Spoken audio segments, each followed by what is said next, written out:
What if I told you that the biggest enemy in your life isn't outside of you? It's inside your own mind? Every single day, millions of people lose opportunities, confidence, happiness, but because they can't escape their own thoughts. If you don't learn to control your mind, one day, your mind will quietly begin controlling your entire life, and even years of their lives, not because they aren't talented. Have you ever felt physically exhausted, even though you did almost nothing all day? You didn't run a marathon. You didn't carry anything heavy. You didn't spend the whole day working. And yet, by the time you went to bed, your mind felt completely drained. Why? Because while your body was resting,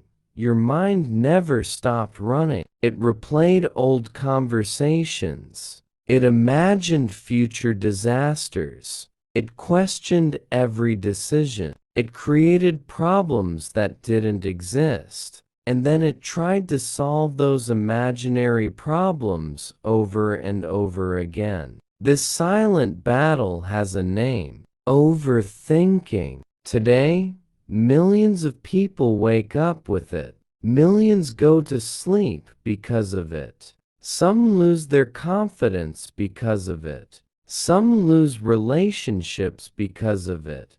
Some never start the business they dream about. Some never apply for the job they truly want. Some never tell someone how they feel, not because they aren't capable, but because they spend so much time inside their own minds that they never give themselves the chance to live in the real world. Here's something strange. Overthinking doesn't look dangerous. You can't see it. You can't touch it.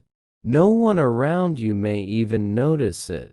But slowly, silently, it changes the way you see yourself and the way you see life. At first, it feels harmless. You think you're just trying to make the best decision. You believe you're being careful. You tell yourself you're simply preparing for every possibility. But days turn into weeks. Weeks turn into months. Months turn into years.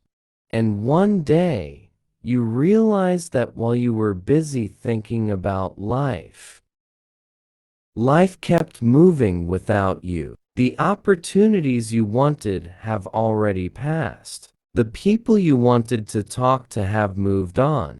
The dreams you promised yourself you would start one day are still waiting. Not because you weren't talented, not because you weren't intelligent, but because you kept waiting for certainty in a world where certainty doesn't exist. So today, we're going to answer some very important questions. What exactly is overthinking? Why does the human brain do it? Why does it become much worse when you're alone? How is modern life making it even more common? What damage does it quietly do to your confidence, your happiness, your relationships, your health, and your future? And most importantly, how do you finally break free from it? By the end of this video, you won't just understand overthinking, you'll understand your own mind.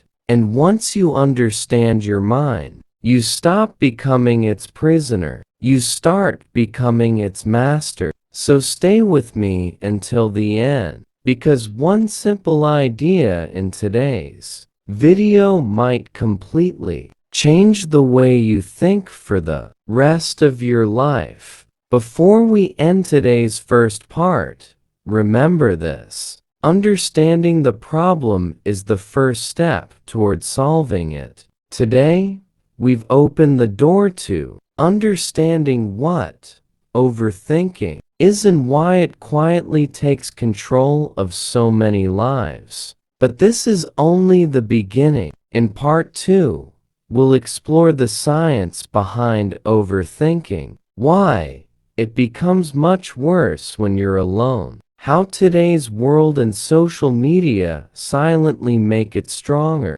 and the hidden psychological effects that most people never notice until it's too late. So if you found this video valuable, make sure you subscribe to Unique Teach and turn on the notification bell, because the next part might completely change the way you understand your own mind. Until then, take care of yourself, and I'll see you in part 2.